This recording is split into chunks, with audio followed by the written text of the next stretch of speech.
मार्केटमध्ये भरपूरच्या लोकांना असं वाटतं की मी पैसे टाकले आणि डुबून गेले तर रिटर्न नाही आले तर माझे पैसे, तर मग माझ्यासाठी बँक सेफ आहे, बँकेमध्ये एफडी करणं सेफ आहे की म्युच्युअल फंड मध्ये टाकणं सेफ आहे?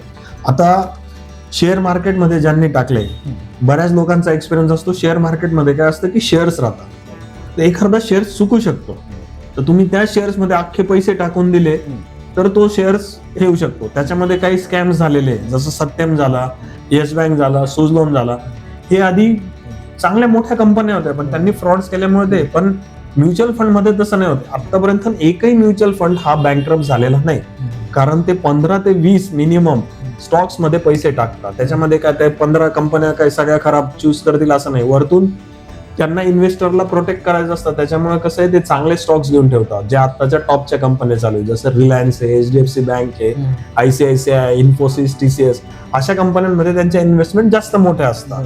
म्हणजे जरी मार्केटमध्ये व्हॅरिएशन झालं तरी यांना लार्ज कॅप म्हणतात, की या जगातल्या सगळ्यात मोठ्या कंपन्या ज्यांच्याकडे खूप सारे एम्प्लॉईज आहे, खूप सारा रेव्हेन्यू आहे, त्यांना लवकर काही हलणार नाही. आणि त्या जवळजवळ 30 ते 40 वर्षापासून या मार्केटमध्ये सगळ्या सायकल बघितलेल्या आहे.